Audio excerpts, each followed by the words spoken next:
حج کے ارکان کتنے دنوں پر مشتمل ہے؟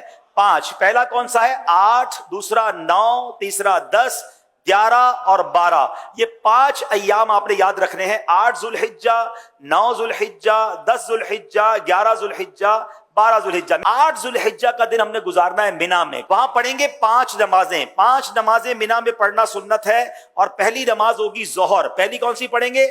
پھر عصر، پھر مغرب، اگلی عشاء، اور پھر فجر۔ یہ فجر کی نماز ہم ادا کریں گے تو یہ کون سی تاریخ ہو جائے گی؟ 9 ذوالحجہ۔ شاباش۔ اچھا، 9 ذوالحجہ کا دن it's the most important day of Hajj. یعنی اگر آپ کو کوئی کہتا ہے کہ حج کس دن ہوتا ہے، حج ہوتا ہے 9 ذوالحجہ کو، یاد رکھیے گا۔ حج کا دن کون سا ہے؟ 9 ذوالحجہ۔ یہ وقوف عرفہ، یہ حج کا رکن اعظم ہے، دا موسٹ امپورٹنٹ رکن آپ کہہ لیں۔ حج کے 3 فرائض ہیں، احرام پہننا، نیت کرنا اور طواف الزیارہ، لیکن رکن اعظم ہے وقوف عرفہ۔ تو وقوف عرفہ جو ہے یہ موسٹ امپورٹنٹ ڈے ہے۔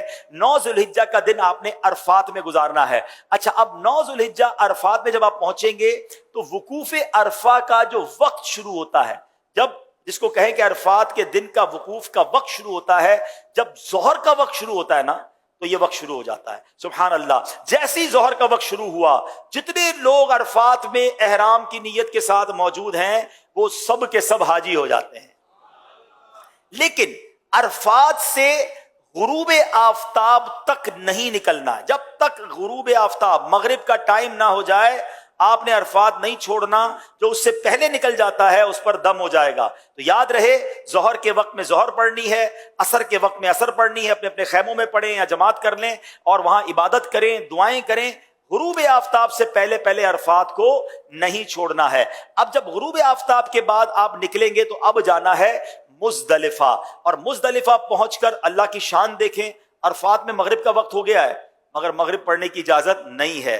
اچھا، مزدلفہ میں بھی مغرب اور عشاء پڑھیں گے، مگر عشاء کا وقت شروع ہو جانے کے بعد پڑھیں گے۔ یعنی عشاء کا وقت شروع ہو گیا، اب مغرب اور عشاء پڑھیں گے، اور اس کو ملا کر پڑھنے کا طریقہ یہ ہے کہ مغرب کے پہلے فرض پڑھیں گے، پھر عشاء کے فرض پڑھیں گے، پھر مغرب کے نوافل، مغرب کی سنتیں اور نوافل، پھر عشاء کی سنتیں وتر وغیرہ ادا کیے جائیں گے۔ اب یہ رات ہے 10 ذوالحجہ کی رات، صبح 10 ذوالحجہ ہے۔ یہ رات گزاریں گے مزدلفہ میں، اور اس رات عبادت بھی کریں گے۔ اور یہاں فجر کی نماز پڑھنا یا فجر کے وقت میں یہاں ہونا ضروری ہے، کیونکہ مزدلفہ کا جو وقوف کا وقت ہے یہ جب شروع ہوتا ہے کہ جب فجر کا وقت شروع ہوتا ہے۔ اچھا، اب صبح ہو گئی۔ یہ صبح کون سی ہے؟ کون سی تاریخ ہو گئی؟ 10 ذوالحجہ۔ پاکستان میں کیا ہوتا ہے؟ کون سی عید ہوتی ہے؟ بقرعید۔ حاجی دیکھو کیسے کمال کی عید منا رہا ہوتا ہے، لوگ اچھے اچھے کپڑے پہنے ہیں، خوشبو لگائے گھوم رہے ہوتے ہیں، ایک دوسرے سے عید مبارک کر رہے ہوتے ہیں۔ حاجی کے احرام بھی میلا، اس کے بال بھی بکھرے ہوئے، اس کی آنکھیں بھی نیند سے، تھکن سے چور ہے۔ یہ کیسی عید ہے؟ واللہ یہ ساری دنیا کی عیدوں سے اچھی عید۔ ہائے ہائے، کیونکہ اللہ کو یہ میلا کچیلا حاجی بڑا پسند ہے۔ آج عید کا دن ہے اور حاجی کو 3 کام کرنے ہیں۔ 10 ذوالحجہ کو 3 کام کرنے ہیں، اور یہ تینوں کام ایک ترتیب سے، سیکوینس سے کرنا بڑا ضروری ہے۔ ٹھیک ہے، یہ یاد رکھیے گا۔ پہلے حاجی نے کیا کرنا ہے؟ رمی کرنی ہے۔ کیا کرنا ہے؟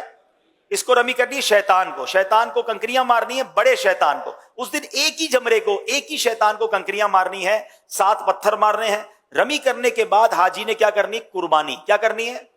اچھا، رمی کر لی تو قربانی، جو بھی کرنے والا اس کو بتائیں گے میں نے رمی کر لی، وہ اس کی قربانی ہو جائے گی۔ قربانی ہو گئی تو اس کے بعد حاجی نے حلق کروانا ہے یا قصر کروانا ہے، تقصیر کرنی ہے، بال اتروانے ہیں۔ اب وہ احرام سے فارغ ہو گیا۔ جناب والا کتنے دن ہوئے ہیں؟ 2.25 دن تو ہوئے ہیں۔ 10 ذوالحجہ، 8 کو تو احرام باندھا تھا اور 10 کو فارغ ہو گیا۔ ٹھیک ہے، تو نو ٹینشن ایٹ آل۔ اب ساری پابندیاں ختم ہو گئی ہیں احرام کی، خوشبو بھی لگائیں، سلے ہوئے کپڑے بھی پہنے، انجوائے کریں۔ صرف ایک پابندی باقی ہے جو مرد و عورت کی پابندی ہے۔ اب جب طواف الزیارہ کر لیں گے وہ پابندی بھی ختم ہو جائے گی، تو ٹینشن احرام کی نہیں لینی ہے۔ 2.5 days، 2.25 دن، 2.5 دن میں آپ احرام سے آلموسٹ فارغ ہو جائیں گے۔ اب آپ کا ایک بڑا فرض باقی ہے، اور وہ کیا ہے؟ طواف الزیارہ۔ طواف الزیارہ اس کا نام ضرور ہے مگر چکر اس کے بھی ساتھ ہی ہیں۔ وہ نارمل طواف کی طرح ہے، مگر یہ طواف زیادہ انجوائبل ہے کہ اس طواف میں اب آپ کپڑے پہنے ہوئے ہیں، اب آپ احرام میں نہیں ہیں، اب آپ اپنے لباس کے ساتھ بڑے سکون سے طواف الزیارہ کریں گے۔ اور پھر ایک واجب ہے، وہ ہے حج کی سعی۔ تو طواف الزیارہ اور سعی آپ نے کرنی ہے۔ طواف الزیارہ کا جو ٹائم ہے وہ 10 کو بھی کر سکتے ہیں،